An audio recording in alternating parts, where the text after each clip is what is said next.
Hello, everyone. This is the CTE TEACH Podcast. Thank you for watching. We have a special podcast this month in which we are sharing technology tools that you can use as an educator at home.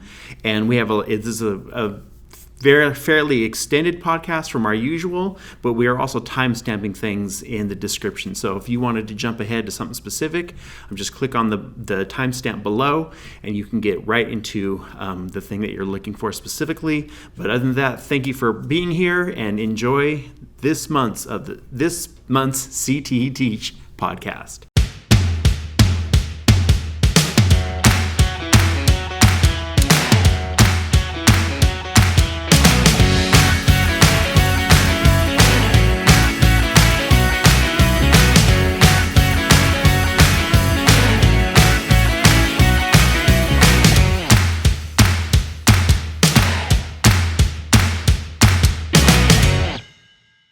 Here we roll. Good afternoon, everyone. This is the CTE TEACH Podcast. We are here in March, and I am Christopher McClung, and with me always is Deidre Fuentes. And this is going to be a very unscripted podcast. And we talked about whether or not we were going to be able to do a podcast this month because of everything that is going on with COVID-19. And so what we decided to do was we still wanted to record a podcast, but what we wanted to add to that was give you all some tools for teaching at home, some interactive things that you can use. Our fantastic instructional technology facilitator is here. And go ahead and introduce yourself. Hi. Been on here before. Right. Hi, everyone. My name is Alejandro Becerra, or Alex for short. Awesome. So Alex is here, and he's going to show us just how to use Google Classroom, how to get into in-depth in it. If you've never used it before, here's your opportunity to kind of learn some of that. But before we get started, I love my icebreaker questions. Since we're on the subject, what's your favorite thing to do at home? We'll start with you, Alex. My favorite thing to do at home. Lately, it's been watching Netflix, just kind of vegging, watching Netflix with my dog on my lap. Oh, that's cool. It's nice. What kind of dog do you have? I have 2 little terriers. Nice. They're nice. Very cool. Yeah. Dee Dee. I just like to sleep. My Doberman and my little mix. You have gigantic dogs. I have one gigantic dog. Yeah. And the cat. And I am a video game guy and a movie guy, and I love playing video games with my kids, and my kids are at the age to where they are starting to beat me in video games. So I played Mario Party with my 7-year-old twins the other night, and they beat me. It's very sad. So going right in, so Alex, while you're here, why don't you go ahead and show us how to use Google Classroom and what all it can do. Right. Awesome. Okay. So if you are a teacher out there who has never used Google Classroom, the first step should be to log into Google. And you should do that using your district credentials. Once you're logged in, based off my screen, I have myself logged in right here as Alex Becerra. Based off my CROB credentials, you are in your Google account. From there, you're going to go ahead and click on this little waffle, as we like to call it. That waffle is going to give you all of the Google productivity apps. And your to-go app for this particular situation, since everyone is kind of remotely working, would be Google Classroom. Google Classroom is a hub between you and your students, as long as they're using their Google account, which they should have based off your district. So we're going to go ahead and jump right into it. So the Google Classroom is an app just like Google Drive, Google Docs, and Google Sheets and all that good stuff. But this will be the landing page, Google Classroom. As you can tell, I have a couple of classrooms right now. I have around 6 or 7. But if you're a brand new teacher, the first step would be going to that plus sign at the top right corner and click on Create. And go ahead and click on Create a Class. Your students will click on Join a Class when you are ready to send out an invitation to them or to give them the code for it. Nice. From Create a Class, you definitely want to give it a name. So this is where you throw in the name for the particular class. Let's call it, any CTE ideas? TEACH Podcast. CTE TEACH Podcast. Good. And then it's important that you put sections. This is also depending on your actual classes. So this is if you have like a period, like period 1, 2, 3. Okay. Right. Okay. We will use period 1. And subject for down the road, it's important if you use that as well. We can just use CTE. Okay. And last but not least, a room number. This room number will help you, but also your students. Okay. So for subject, it could be for teachers, especially CTE teachers, if they're teaching like different pathways. Like, they're doing cybersecurity 1 and then cybersecurity 2 next, type of thing. Okay. Right, exactly, yep. So you as the teacher have the full control to make it up as well as create it down the road. And you do have the option to edit it later down the road. Give it a few moments and your classroom should be set up. The great thing about Google Classroom is that all you need is basically internet connection. And from there, you're able to access and upload things into the Google Classroom for you and your students. And there you go. This is now your Google Classroom for CTE Teach Podcast, period 1. At a glance, let me move that out of the way. At a glance, the Google Classroom is basically broken down into 4 different places. Stream at the top tab, ClassWork as a second tab, People as the third tab, and then Grades as the 4th tab. Okay.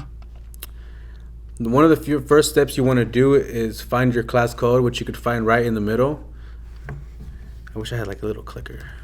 I'll do that later. Okay. So with your class code, you're actually able to enlarge it for your students. But for this particular one, the whole idea with the class code is to send out the class code to your students. Very cool. That way they can join your classroom. So what I'm doing right now is I'm going to join your classroom. Right. One of the great things about Google Classroom is that there is an app for it. So as a student, they can download their app on their mobile phone, type in the specific code to the class, and then you can actually join my classroom. I'm in the class. And there you go. The first student. Special. Awesome. So, like I said, your Google Classroom is broken down into 4 different sections. The first section is Stream. Stream is really the landing page of the classroom where it brings up everything that has happened in the classroom in terms of things that have been uploaded and assignments that have been posted, as well as maybe a place to put comments or have a discussion. Okay. The real nitty-gritty and important part of a Google Classroom is the classwork. In the classwork, you have this awesome button to create your classwork. You have different options. You have an option to create an assignment and an option to create a quiz assignment, which can be auto-graded. You have an option to create an open question, and then you have an option to create materials, which is more or less resources, as well as down the road, you're able to reuse posts and then use topics, which, to sum it up, is a way to break down the sections. So like, let's say if you have a unit on online instruction and then you have a unit on classroom management, that's when you would hit topics so that you could give it a topic and then it would categorize it under that specific topic. Exactly. And the reuse post, that would come in handy if you have students who didn't complete work and you want to send a reminder to the entire class, like just a reminder. It puts it back at the top of the list. Exactly. Okay, cool. And it's kind of like pinning a tweet. Right. Yeah. But it doesn't just stay there. It just puts it back to the top and then it will move down again. Yep. So. Okay. So So then you can make this like per student, or you're just like you can do it for the whole class. So under classwork, everything you put in here will be for the whole class. Cool. Okay. If that makes sense. Anything else I can add from this so far? Would you like me to jump into the assignment part? Yeah. Right. So as we know, we're still possibly going to have some deadlines. And so the assignment feature, you're able to add deadlines. So you have an area for the title, you have an area for the instructions. You're able to add documents or even create documents within that assignment right there and there. You have an option to choose who you want it for, whether it's that particular class or multiple classes. Okay. So if you have multiple classes with Cybersecurity 1, Period 1, and Period 2, you have 2 separate Google Classrooms, but they're going to get the same assignment. You create one assignment and it goes to both classrooms. So that would come in handy at our schools, at CRY-ROP, we have a whole unit on employability. Right. So if I saw in one of your other classes, you had a lot of interview assignments, like preparing for a work interview. If you knew that you teach 3 different topics, you could, but you have to cover the employability with all your students in all your classes. Then whenever you create one of those assignments that needs to be completed by all of your students, then you could just share it with all of the classes without having to redo the work over and over again for each individual period. Exactly. That would be lovely. Pretty awesome. Yep. Compared to what we used to do before the computer was invented. Making copies for every period. The mimeograph or whatever it was called. Right. Exactly. And to kind of clarify this whole assignment feature right here, when you add things or create documents, that basically resembles a whole making a copy for each student. Whatever you add to this particular assignment, on the other end, the students are going to get their own copy of that document. And it'll have their name on it. So that would save over in their drive. So you're telling me that if I click add, and let's say I have a map, and I'm going to attach that map, when it posts it in Google Classroom, whenever the students access it or use it or edit it, it's going to save a copy to their drive as their own individual copy. Okay. Right. Exactly. That's the idea, and that's how everything works with Google Classroom and Google. It's going to save it on their Google Drive, which is their online storage. And by clicking on add, you have a few options. You can pull a document from your own Google Drive, a link, an actual file from the actual computer, or even YouTube if you wanted to bring up a video. And then if you click on create, you have the option to create a new doc, a new slide, sheets, drawings, and even forms. So really quick, for those who may not be familiar with Google, but they at least know that they have access to it, can you explain just briefly what the differences are with each of those apps that you just opened? Right. So, and probably the easiest way to do it is just like, what is the Microsoft equivalent that they've heard of 1,000 times before? Right. So Google Docs, the equivalent is Microsoft Word. It is a document program. You can create essays and just basically text-based. Google Slides comparison is PowerPoint, right? Different slideshows, different slides. Google Sheets, their alternative would be Microsoft Excel, right? And then Google Drawings really is Paint, but online. Yeah. And then Google Forms is basically Microsoft Forms or something similar for surveys and quizzes, which is awesome. It's really fun. I love Forms. We use it a lot. I love Forms. But I was thinking like drawings. I've seen teachers that do like scavenger hunts. Right. And it like takes students through a whole unit because they can put pictures and links to different websites where they have to do an activity with each of the links, and then they enter the information into the drawing. I thought was really cool. I like to think as Google Drawings as a big sandbox. You just kind of throw everything in there, and it kind of takes them where you wanted to take them. It's pretty awesome. Yeah, it's cool. Anything else that I missed I can touch upon? So can I just clarify that? Because you just said that and it made me think, when you say sandbox, so instead of just putting a list of links, like, because you could add 5 different links to your assignment, but if you did drawing, you could do pictures and make each of the pictures a link. Right. And then they would just have to go into the one document, which would be the drawing, and click on the links in there, and it would walk them through. Like if you said 1, 2, 3, 4, 5, it would walk them through all the different resources for the assignment. So That makes sense. Yeah, it's cool. Yeah, pretty awesome. Anything else you want me to touch upon? I think so. Really quick? Yeah. From there, with every assignment, like I said, you could choose a classroom, whether it's one or more. You can choose all of your students or particular students. So if there's students that are going to need that extra push and you want to create special assignments for them, you can choose to assign assignments to them just for them. You have the option to give it a point system, and of course, due dates. Those are important because you want to make sure you keep students kind of on track. Whether it's a due date and a time, you have the option to choose both. You have a little nifty calendar as well as an option for time.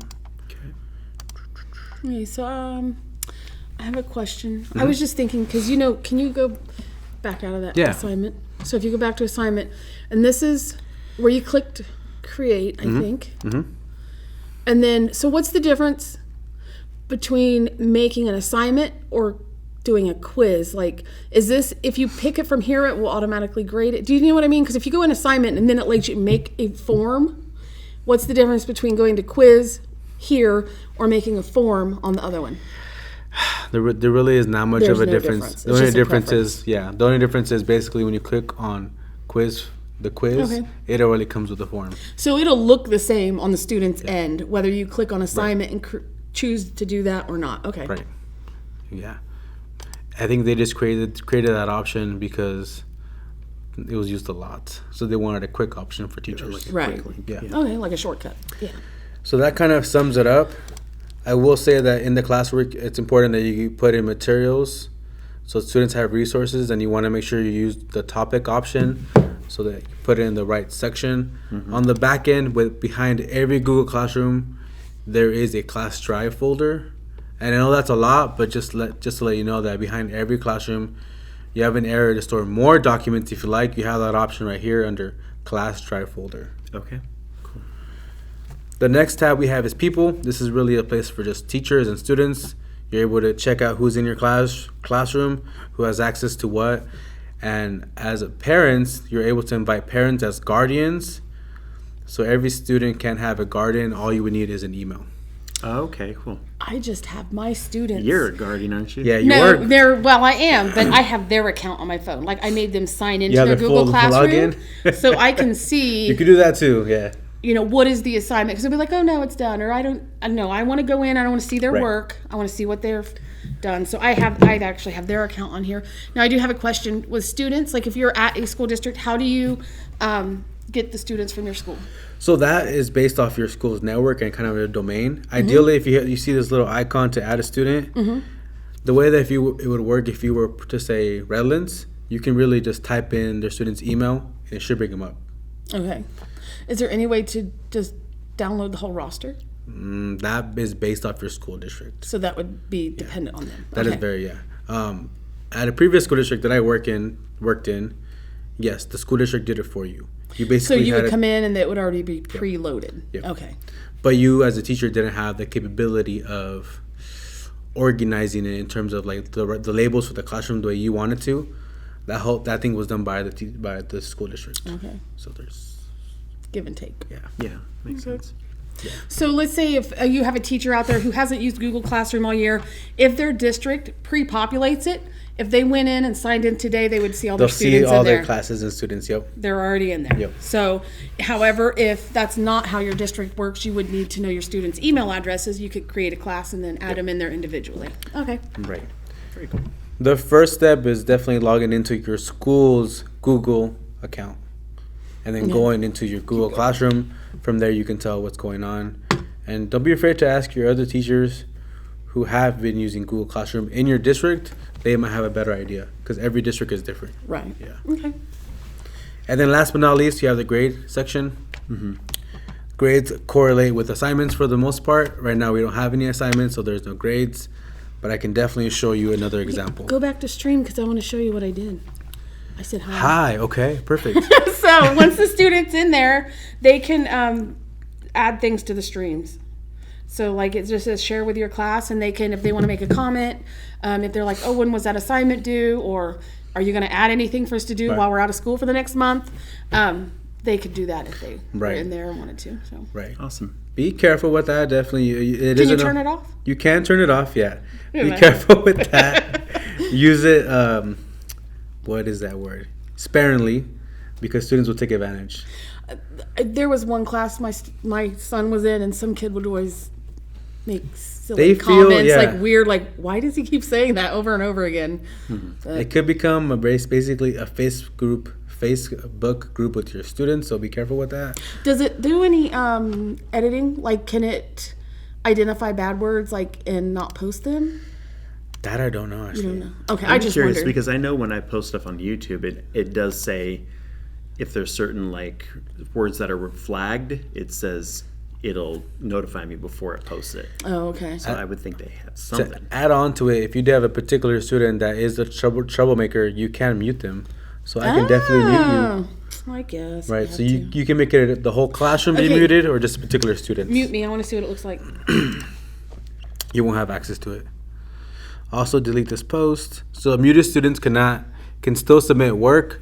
Other students won't see it. They can't reply to classmates' work. And they can't comment or post. I Pretty said awesome. hi again. Try it one more time. Did it show? Oh, you just now did it? Mm-hmm.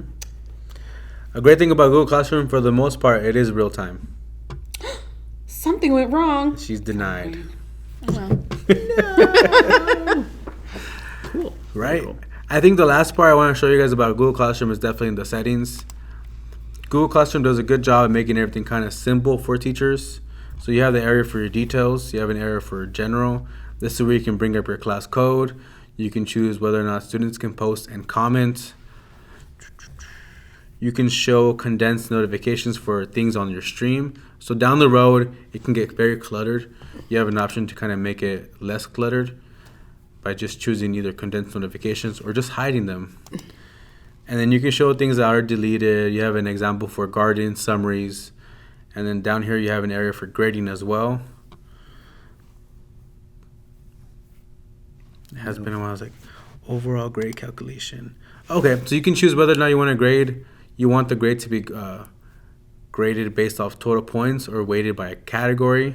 So when you go back to creating assignments, it'll give, if you say you're doing it by category, does it give you a place to mark what category? The category belongs with the topic. Okay, so Topics. Category is topic. Yeah. I just want to make sure Yeah. that was the same. Right.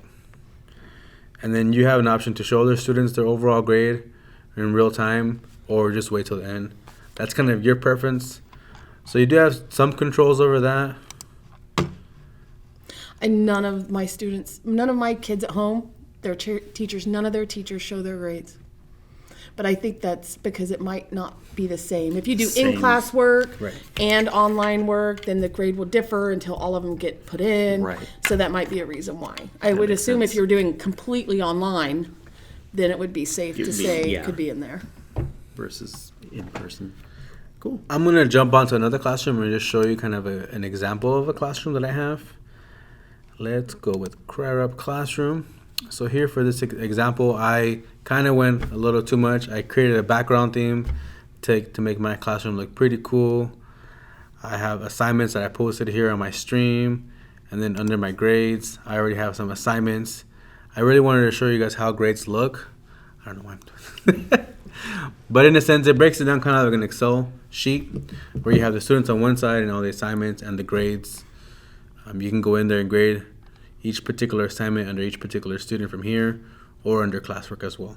So if they're automatically graded, it would automatically populate it for you. Yep. But if you say not to automatically grade it, you would go in there and manually put this Right. in. Can you upload this information to your gradebook at the district? That varies. I know with Aries you can. There's a couple of steps you need to do. It varies district by district. Okay. So I know that it's a big thing. They're doing their best to kind of get it going in terms of Google Classroom and SISs. Yeah, But, to grade 'em. sync better. Yeah. but there's a lot of SISs. Yeah. So, Yeah. yeah. Just know they're working on it. For the most part in this area, Aries is one that kind of does works. Okay. Kind of works. Very cool. Can I practice making a one-question test quiz I for said your hi. student? You didn't block me on that one. No, not yet. I got to learn that curve. Say that again one more time. Can I practice creating a one-question test quiz for your student? For my Right one now? student? Okay, go ahead. Right now? Yeah. And I'm going to have you walk me through it. I don't want her to see the answers. It's one question. Why is it plural? You said answers. Okay, so I've never used this. Mm-hmm. If I want to go back to CTE Teach Podcast class, I go here. Mm-hmm. I'm going to go to ClassWork, The classwork tab, yep. Create, Mm-hmm. and I want to create a quiz. Right. But I could go to assignments as well. You can. And this is what it looks like right now. There's nothing on the stream. Just the older stuff, and I said hi. Don't cheat. It is pretty mobile friendly, so that is not a deterrent for students. Yes. Students understand, for the most part, how to use it. You as a teacher just have to do your best with populating it with the right stuff and put in the right controls. Otherwise, it could get out of hand. So just be aware. I asked my own personal children, check your phone. It's on Google Classroom. And they're like, why would I have Google Classroom on my phone? And I'm like, I have a younger cousin. She's in high school right now. And in a similar situation where she's at home, she posted something where her teacher, she's kind of a great student. Her teacher posted something in Google Classroom saying, if you add all the students into the Google Classroom, you will get extra credit. So the teacher told this particular student, my cousin, add all your classmates and you will get extra credit. oh, because of the email, so it would be easier to add them like that? Just because nobody was really joining the classroom at the moment. Oh. Oh, well. Some students are taking it as like, we're on vacation, right? Yeah. So you will need a little bit of encouragement from your grade students to encourage other students to join your Google Classroom. Okay. Okay. How's it going? So now I have my question. walk me through that really quick. I know you did it really fast. Oh, afterwards. So do you have any questions so far? No, so that's the name of my quiz. That's the name of my question. These are the options. Right. I need to mark which one's correct, right? Somewhere? Yep. This one? Wait. So how would I mark? Scroll down for me. Click on that. Let's see. Oh, I can mark it there, and I can make it worth like 100 points if you like. Or 10 points. 1,058 points. Okay. No, I'm sorry, that was wrong. 1,058. It should have been 1,000. So that feature right there, the answer key is new. Before, you would hover over the actual correct answer and click on it. So just be aware there is a new feature called answer key. I'm sure Google is doing their best to push us out with a lot of updates because I believe, I could be wrong, that everyone's going to be using this right now. Really? Okay. So then when I'm done, I just click send. Yep. Okay. So it's going to ask you, what do you want to send it to? I want to send, or this is if I want to email it to her, right? If she's in the class. Right, if she's in the class, right. So maybe. I don't think you need to email it to me. You Shouldn't it don't. give me a notification on my classroom page? And I was like, oh, new notification. Yes, one notification. All right, so now that you created it in the Forms app, Okay. and it's saved. Click back here. It is saved, and you can close it out. You can close it out, actually. Okay. And then it takes you back to the classroom, and you have that there. Go ahead and open it. Refresh it, or? Yeah, let's do a refresh. And is this the CRYROP classroom? The CTE Teach one. Okay. Let's go back to create. I guess it didn't take it.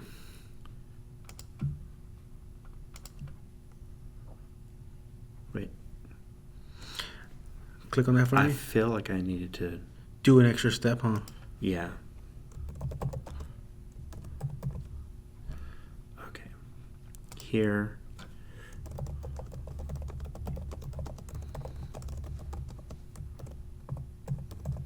Are you waiting for your quiz? Yes. I'm going to Patiently. change this to a multiple choice question.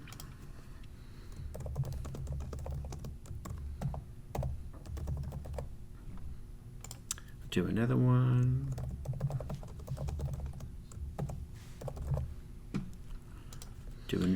Don't cheat. So you have experience with Google Classroom.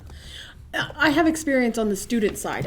We didn't have Google Classroom when I was in the classroom. Oh, okay. So that's why I was like, I see the student side, but I don't see the teacher side. So I don't see how to create the assignments and stuff. But it's not that Trivial, hard yeah. because I use a Google a lot Right. for forms and docs, and I use the sheets for all of the districts that we work with up and down the state so that we can edit our logs real time, or I can just make notes on it instead of having to send a bunch of separate Right. emails. Whew.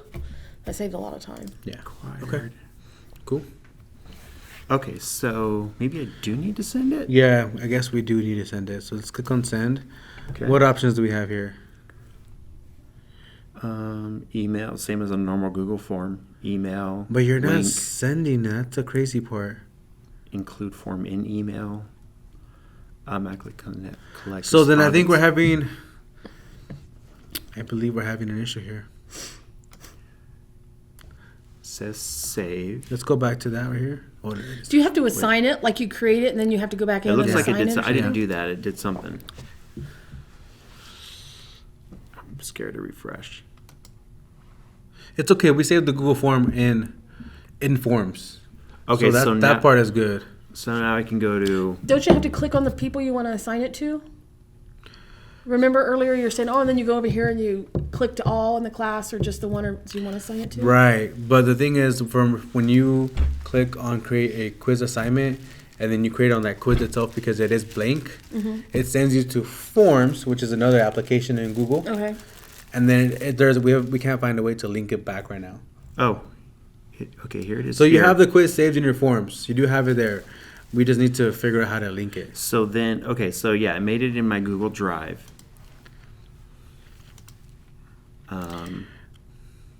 It's opening it again. This is for me to take it. So I believe that the easiest way would be you need to create that quiz in Google Forms And then at the same time, in your Google Classroom, create the assignment and link it to the Google form. Because we are having some issues right now where you tried making a quiz in the new assignment and it wasn't going back. So can I add it since it is made? You can. So you can click on create. Click on new assignment. Here? And we're going to click on add. And From Google Drive. There we go. See, this is a good thing it did that. Here it is here. Add. So you've added the form. You still need to make a title for the assignment.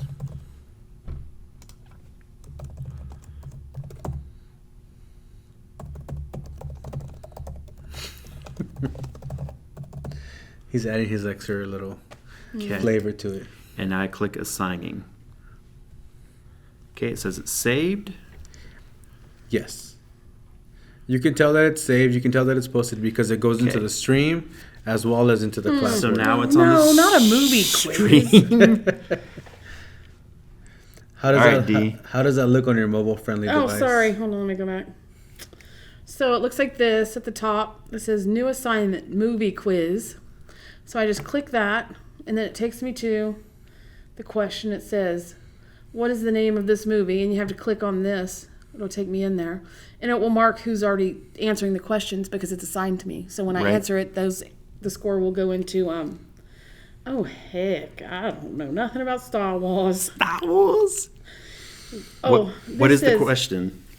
What is the name of Star Wars Episode 4?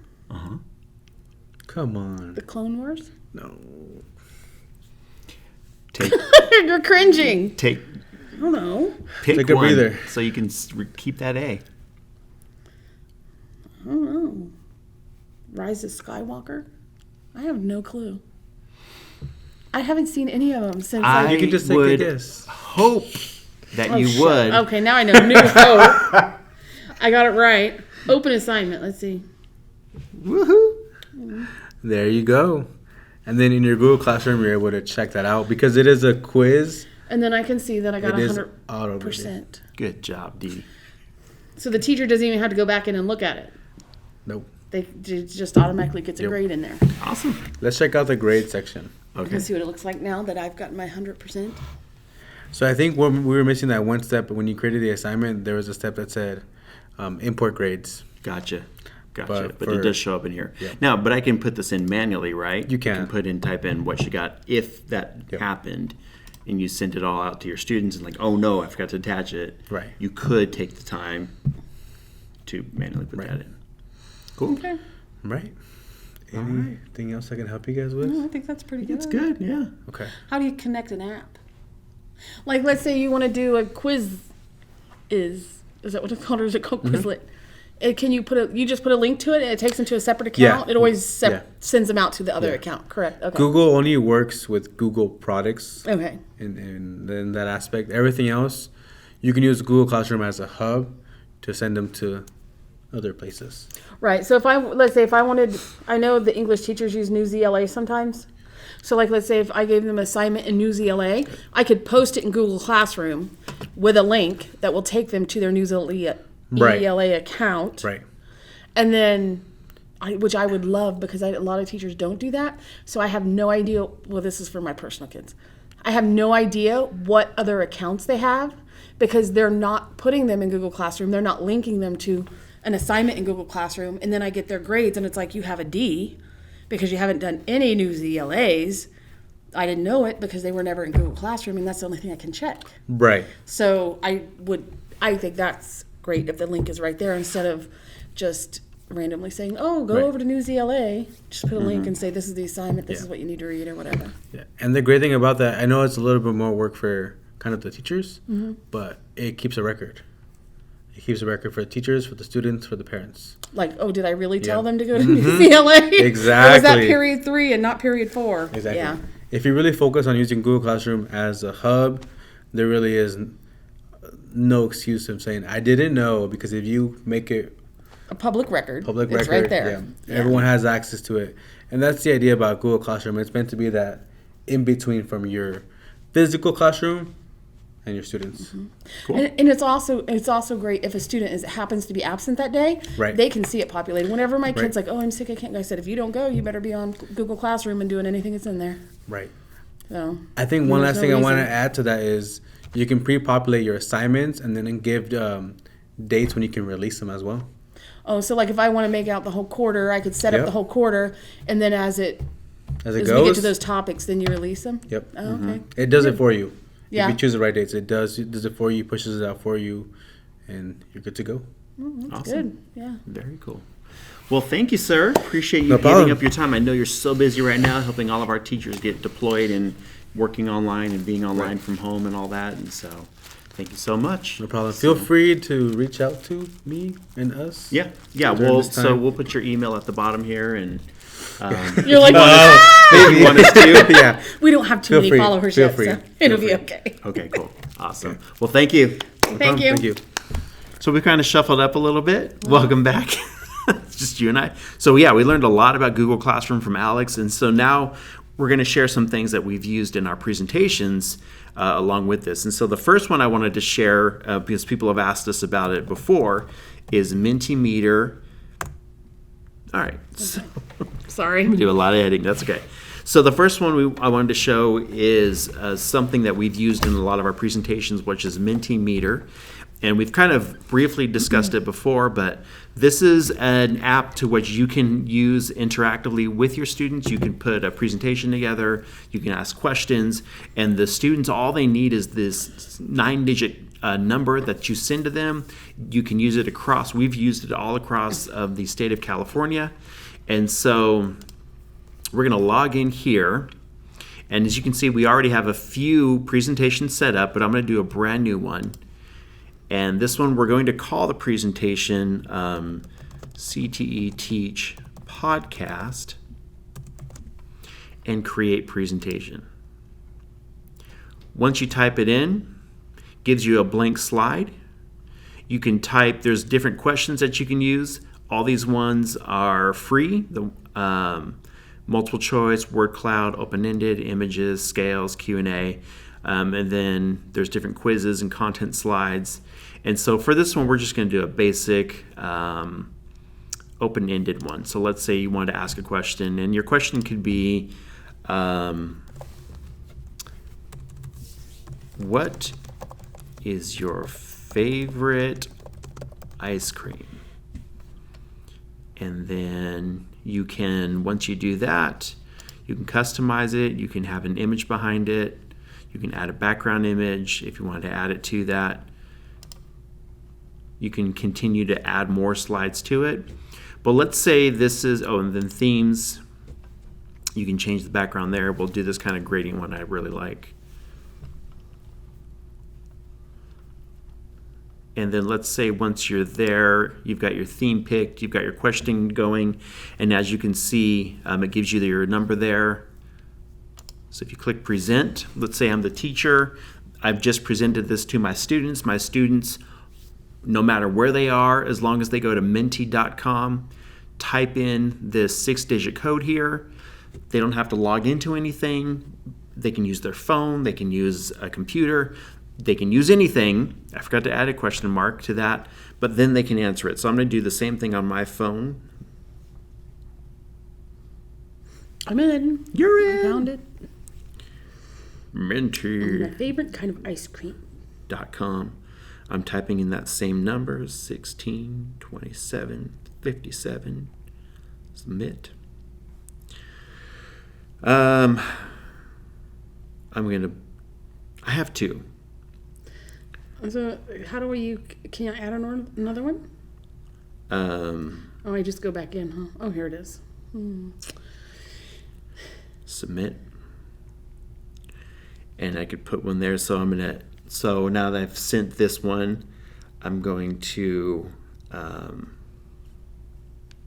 add another one. So I just refreshed my screen. It says I already voted on that question. That's great. Why is that great? Because that means You've got it set. They can only. you already vote once. voted. So that's good that came up. So because I do want to allow students to make multiple choice or multiple answers, I can go back into my presentation, and here, filter profanities, that's always a must. But here you can click on this box, which is what I didn't click on, allow audiences to submit more than once. I click that box. I've turned it on now. Now we'll try it again.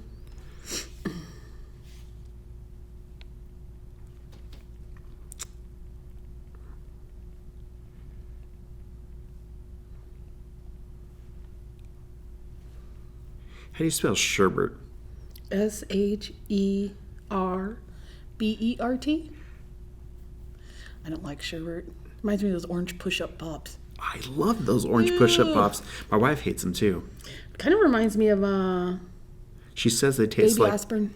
She says it tastes like the things they give you to drink in the hospital before you have to give blood. All right, so there was my two. I'm Rocky Road in the winter, Rainbow Sherbet in the summer. Yes, I have an appointment at 3. I forgot. Oh no, they canceled it. I lied.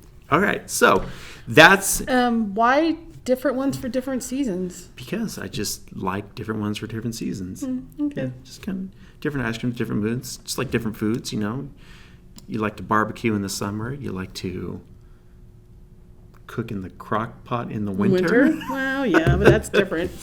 Okay, so the next one we're going to show is that is Mentimeter. Can you go and show me the word cloud though? Yeah. Because I was like, what's the difference? Like, that was an open-ended question. Like, what other kind of, can you do multiple choice and things like that? Yep. So we'll actually, instead of recreating this one, we're just going to add on another slide. Okay, so you could do multiple questions. So your Menti could have like 3 or 4 questions in it. Mm-hmm. Or you could make those questions. Can you do one slide open-ended, the next slide is multiple choice? Yeah. Okay. So we're going to add a slide. So let's say they answer that first question. So now you want to do the word cloud one. Mm-hmm. What's that? They just brainstorming? Brainstorming. So let's say name types of dogs. Because I know you're a dog person. You can set how many you want to give each person. You can make it 1. Or you can put... Is it the same number? You can put as many as you want. But we'll go back to like 2.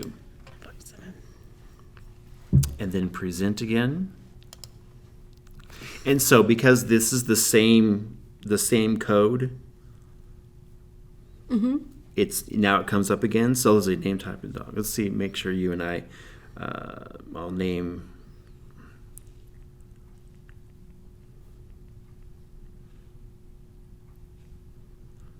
And then click submit. Oh, there's yours and there's mine. So your students, again, you can do this across networks. They don't have to be in your classroom. We've done it to where people in Sacramento have answered us down here in near LA. I think this will be fun because I know I've had a lot of my kids, my personal kids at home. Their teachers have sent out messages on their Google Classroom and stuff. I think this would be nice if they put this on there because other than the students just say, yes, I read it or whatever, like send out something like this where they could enter like, what's your favorite, what have you done the most over the past 3 days or whatever for the amount of time they've been out of school? Yeah, this gives them something interactive to actually do with you. And they don't have to necessarily do it all at the same time as well. You as the teacher, you can have this open, and just because you don't click present, I believe that it'll just keep going. So if you come back to it several hours later, as long as the students have that code, they're able to get to it. So. And then once it's been populated, can you post it? Can the students get in to see the word cloud? Yes. So you can click on share. No, this is to share the actual presentation. Oh, I see. Let's see, configure. I'm sure there is at most you could take a screenshot of this. That's what we do with our presentations. Is I take a screenshot of it and kind of crop it out so you see just that. Okay. That's one way of doing it, but yeah, you definitely can use this to share what you're doing. So yeah, so that's Mentimeter. It's a really cool tool. You don't have to be there to do it. Your favorite, you want to talk about this one? No, you can. Okay. Padlet.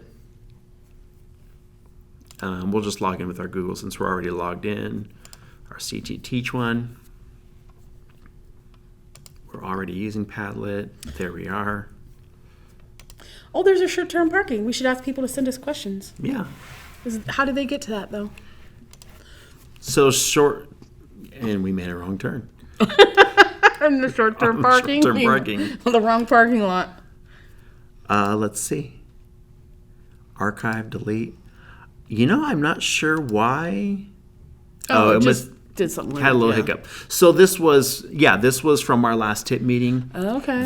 In which we did that 2 weeks ago, and so the questions are still there. This is what our teachers had asked us about, posting on the Padlet. So at the beginning of our meetings, our teacher induction program meetings, we always ask the teachers to provide some short-term parking questions. Mm-hmm. And basically, we were doing it on sticky notes, but we noticed they didn't really like to get up and put their sticky notes up there, probably because they didn't want, anonymity.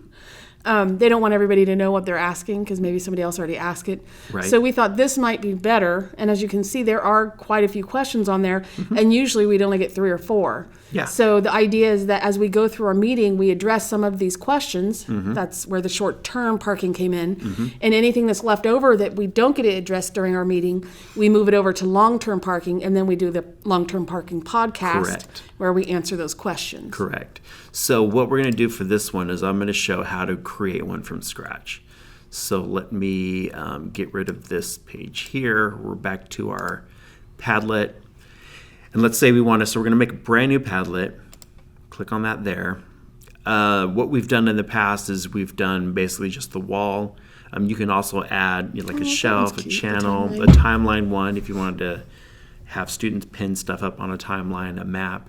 But since we're familiar with the wall, we'll stick with that one. So we're going to click select. Internets. The Wi-Fi's been really slow. Yeah. It's as if everybody is on the internet Netflix. at the same time. What's it saying? It's having an error. This is embarrassing. This is all going to get edited out. Is it that one? It's there. It just wouldn't open, huh? Okay, so here's our brand new Padlet that it created for us. We didn't make any of this. It just kind of defaults it to this one. And the first thing it's asking us to do is give it a name. And then so we should kind of backtrack. So what you can do with Padlet is your students can post, think of it as like a digital tack board, basically, a digital cork board. And so you can put a question up there, you can name it, you can theme it, you can give it a background, and your students can post. I'm thinking like the refrigerator.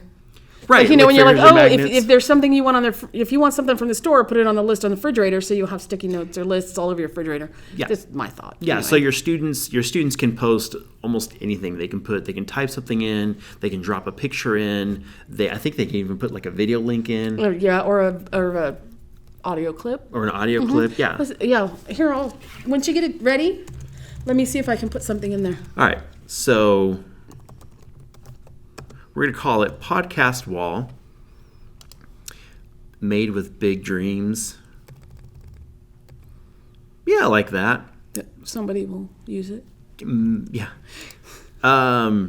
You can give it an icon, just something that they see. Let's do crying cat. No, here, let's go with happy cat. All right. Go back. And so this is the address to get to it. This one, it's just a random number. To get to it, we're going to do teach CTE 1, 2, 3, 4.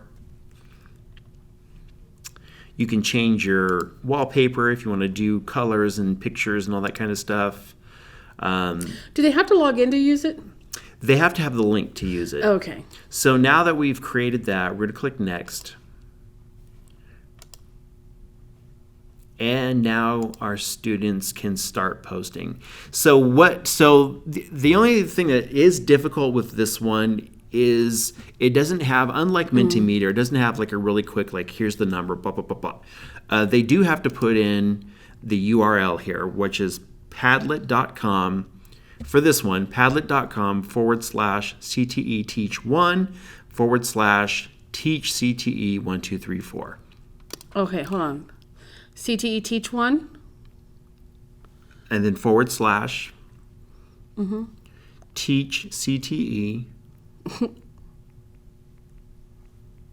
1, 2, 3, 4. The way to get around that would be to... Yeah, the way to get around that is if you, like we just went over Google Classroom, if you have a Google Classroom, you can just take that link, copy and paste it in, and then your students can, and then it'll become a hyperlink, and your students can just click on it, and it'll take them right to this. Another way to do it would be just to go into a shortened URL, Bitly, which is what we mostly use, and it makes it like just a really short link that and you can customize it when you use a Bitly too, so you can make it say. Yeah, and this one, actually, this one, see if it's case sensitive. That's what I was going to do next. So I did teach all caps, CTE lower. Don't make it too easy there for me. 1, 2, 3, 4. 1, 2, 3, 4. Like that? Maybe try to refresh it. I don't have a refresh button on here. Oh yeah, I do. Oh, there it is. It's just, internet's... Okay, so let's see here. The internet's going down. So it looks just like his screen. I'm going to click the plus button, and it has upload, link, camera. Ooh, look, voice. So I'm clicking the plus button on mine. It says I can Hello. Give it a title. How are you today? I can write something. He won't stop talking. I can upload anything like a picture or whatnot from my computer. I can drop in a link to something else. I can do a Google search. I can put a picture. Like I said, there's all sorts of stuff. This one will say,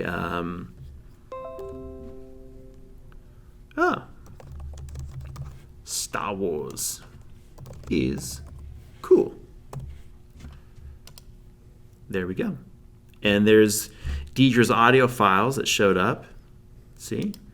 Now I can something. He won't stop talking. And then, so now as you can see, it's getting populated by all sorts of stuff. And again, so if you're a teacher who is wanting to show your students work and and they're all at home doing their learning online, this is a cool way for your whole class to still be able to come together, collaborate. Maybe you can even, this is an opportunity where you can even break them into groups. Let's say you give these few kids this link, and you give these few kids this link, and there's a Padlet for each one of them, and they all work together on it, populating their own Padlet board. This is a great way for them to still be able to work together in a group, creating this assignment. And you're posting me. Want to retry? There, that's better. And Deidre's having just a blast See, over there. now you can't do that on Mentimeter. You can't do that on Mentimeter.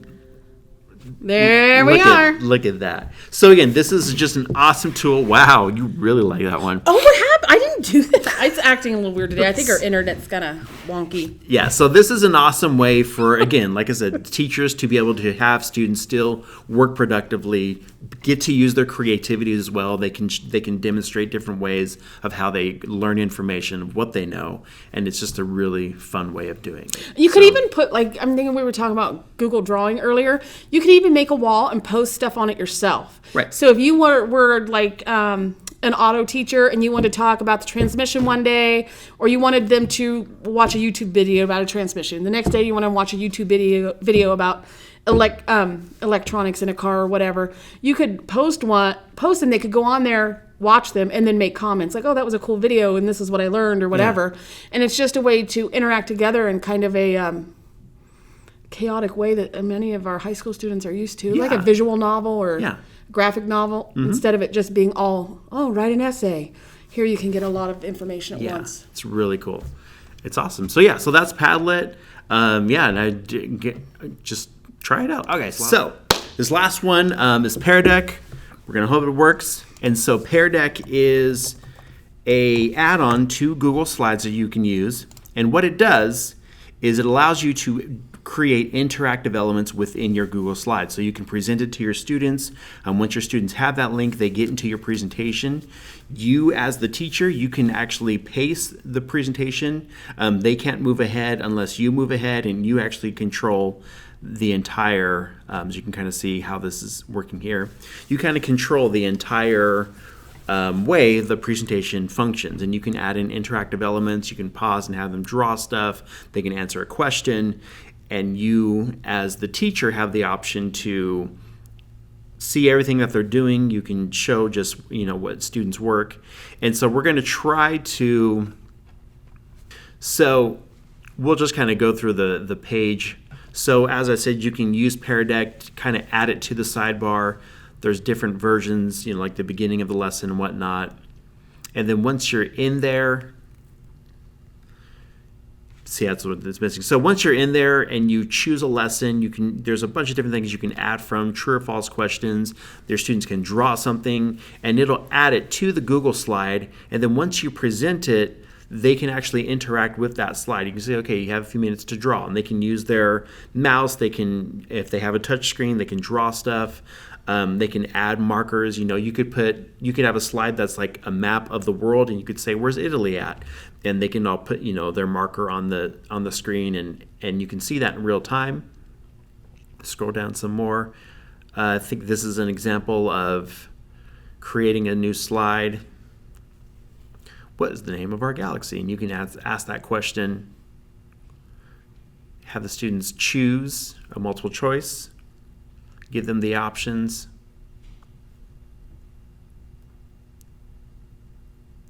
The Three Musketeers. Why did it just stop? The internet? Yeah, and then here's one here.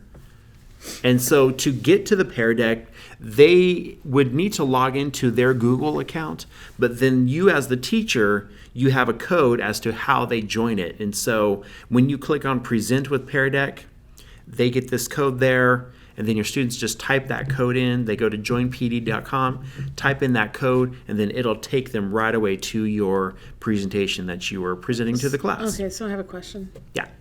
If the kids are at home and it's not being taught at the same time, can you just have it on present for the students to interact with it? Would it work that way or no? I don't think it'll work that way because you as the teacher, you pace the presentation. So when you as the teacher move from slide 1 to slide 2, the whole class moves with it. And so this would need to be done. That's a great question. This would need to be done synchronously. So everybody would have to be online with you at the same time. Right, at the same Or time and in all the doing it classroom. together. Right. Okay. And then here's another example. Let's say you wanted to have them draw something. This is all the different tools and whatnot that they would use to draw it. So it's a really cool tool.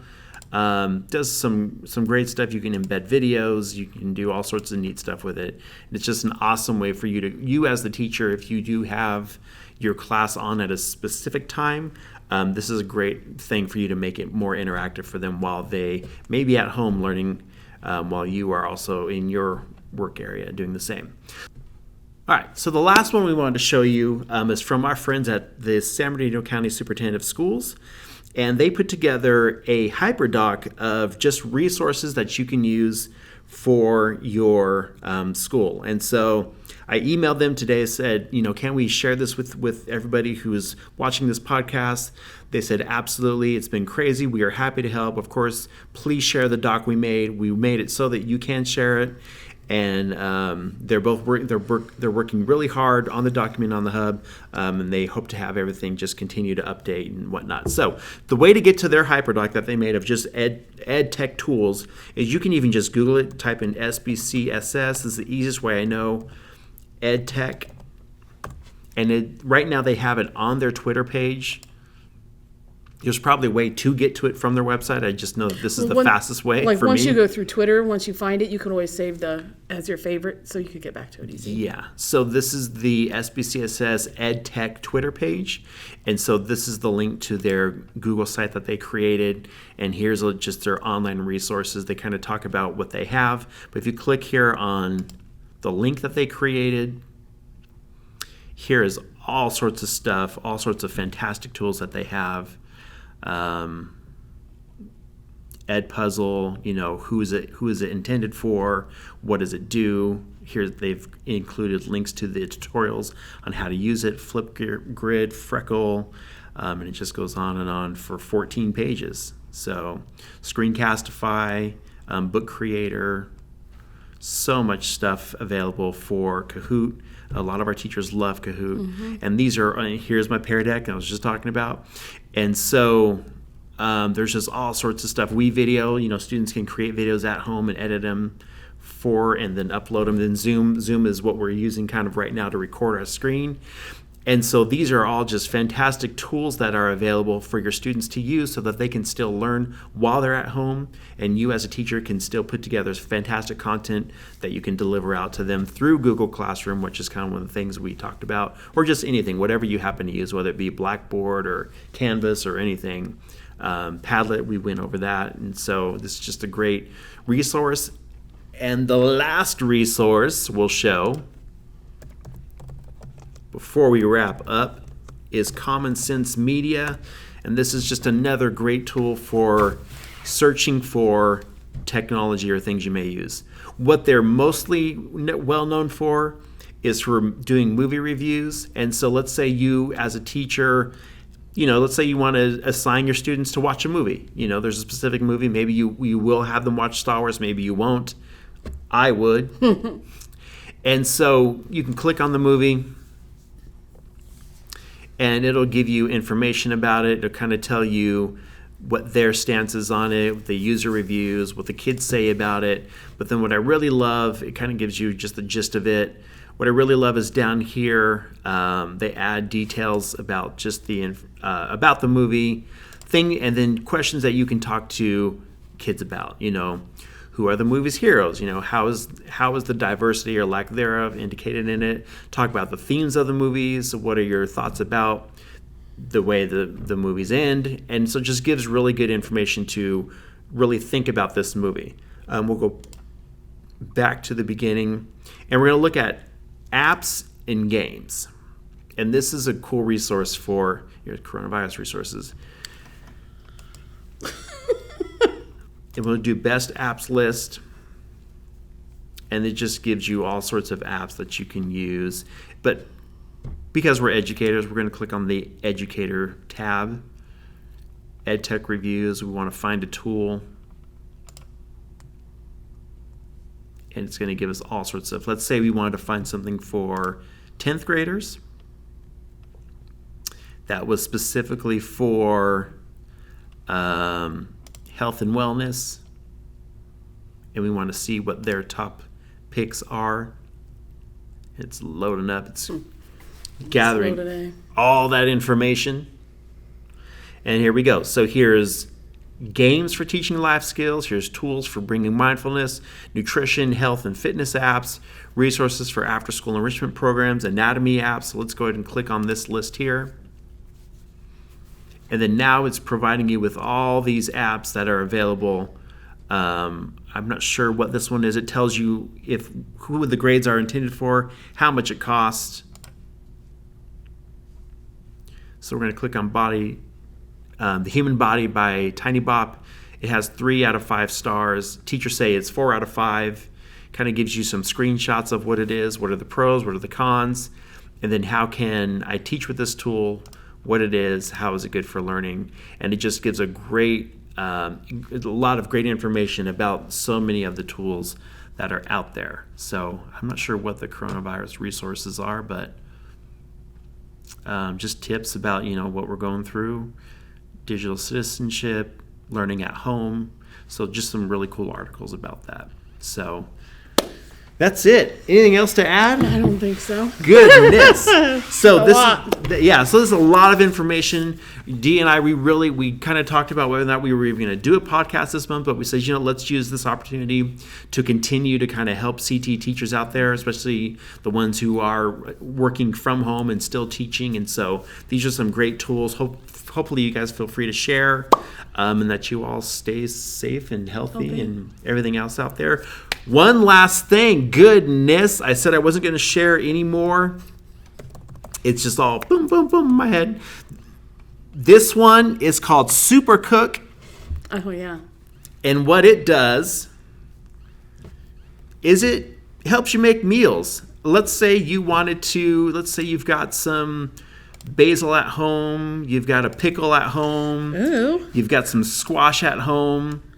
And let's say A chayote. Get the chayote. got some chayote. Let's say you've got some spices at home. You have some paprika. You have some vanilla. That does not go with pickles. Let's say you've got some soups, lamb stock. You've got tomato soup. And then lastly, you have espresso and you have orange juice. We need to add some sort of And that's going to give me a recipe? protein. We're going to find out. So, Okay. let's say we have some ham and we have some ground beef. Those are essentials. So now that we've added all these ingredients in, there are 87,111 matches that you can make. Oh, and it wants to know anything else. Like, do you happen to have any olive oil? Sure, why not? Oh, yes, I do have olive oil. My bad. So now that I've added all that, I can click on a crisp breakfast ham, loading my recipe. Bada bing, there you go. Here's what I need. Olive oil and ham. Directions. That's not a very good recipe. I didn't say this specific one was very good, but you get the idea. Yeah, I get the idea. So basically, yeah, you kind of just plop in what it is that you have. I want to see what else they have on there. Ham steaks, roasted squash seeds, oven roasted basil leaves. Yeah, basil oil, how to make your own basil oil. Lots of them. And so, yeah, you just plop in. This is what I have in my kitchen right now. Well, I think that would be really helpful, especially right now if you're not wanting to run out to get something. You got 3 things. You can type it in there and see what kind of see what ideas comes you up can with come it. up with. And then, this is just a way to just plop in what ingredients you have in your house, what you may have in the pantry, throw it all in here, and it'll tell you, like, here's some stuff you can make with it. So, again, there's another cool tool. And again, so thank you for watching our very long, lengthy podcast. Again, we're going to have timestamps in the description so you can jump around as you feel need to. Anything to add? I was thinking if while they're at home, if they have come across any great tools, tech tools they want to share for remote or distance learning, please follow us on Twitter at CTE_teach. Go ahead. And you can also find us, if you've not found this already, we're also on Spotify, we're also on YouTube, and just look up CTE Teach, and there we are. Yep. Follow us and share with us so that we can get the word out on the great things that are going on out there while we're all in this together. Yep. All right. Fist bump. I thought it was chicken wing. Bye. Bye.